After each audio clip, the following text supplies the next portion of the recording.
गुरुपौर्णिमा 29 जुलै रोजी आहे. गुरुपौर्णिमा पूजा करण्याचा शुभ मुहूर्त काय आहे, गुरुपौर्णिमेदिवशी काय करावे याची संपूर्ण माहिती मी माझ्या व्हिडिओच्या माध्यमातून देण्याचा प्रयत्न केला आहे. त्यामुळे व्हिडिओ शेवटपर्यंत नक्की पहा. गुरुपौर्णिमा 29 जुलैला आहे, परंतु पौर्णिमा तिथीची सुरुवात 28 जुलै रात्री 9:36 सुरू होईल आणि पौर्णिमा तिथीची समाप्ती होईल 29 जुलै रात्री 8:07. उदय तिथीनुसार आपण सण साजरे करत असतो आणि त्यानुसार गुरुपौर्णिमा असणार आहे 29 जुलैला.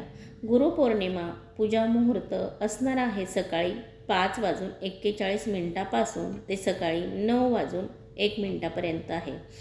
त्यामुळे गुरुपौर्णिमेची पूजा सकाळीच करायची आहे.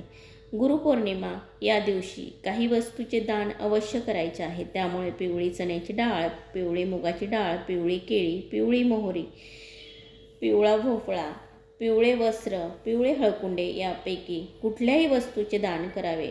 गुरुपौर्णिमेला आवश्यक करावे, कारण पिवळ्या वस्तूचे दान करणे या दिवशी महत्त्वाचे मानले जाते.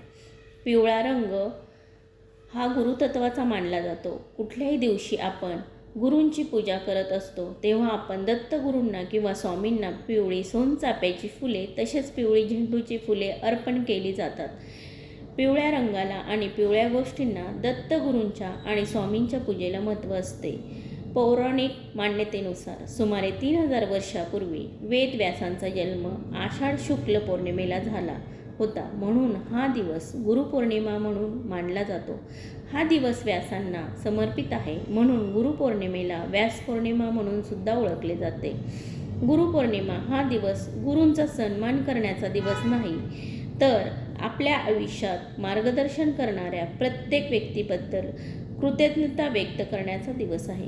गुरुपौर्णिमा हा दिवस अनेकांसाठी श्रद्धा, ज्ञान आणि गुरूंच्या आशीर्वादासाठी खास दिवस मानला गेला आहे. गुरुपौर्णिमे दिवशी लवकर उठावे, स्नान करावे, स्वच्छ कपडे परिधान करावे, देवाजवळ दिवा लावावा, त्यानंतर आपले गुरु, शिक्षक, आईवडील यांचा आशीर्वाद अवश्य घ्यावा. तुमच्याकडे दत्तगुरूंची फोटो किंवा मूर्ती तसेच स्वामींची मूर्ती, स्वामींच्या पादुका असतील तर अगदी घरच्या घरी साध्या पद्धतीने सुद्धा तुम्ही पूजा करू शकता. गुरूंच्या नैवेद्यामध्ये केळी, मोतीचूरचे लाडू नक्की असावे. दत्तगुरू किंवा स्वामींना नैवेद्य वाढताना केळीच्या पानावर वाढावा. पुरणाचा नैवेद्य नक्की असावा किंवा शेवयाची खीर असावी. स्वामींना हा नैवेद्य मनोभावे वाढावा आणि त्यानंतर उपवास सोडावा.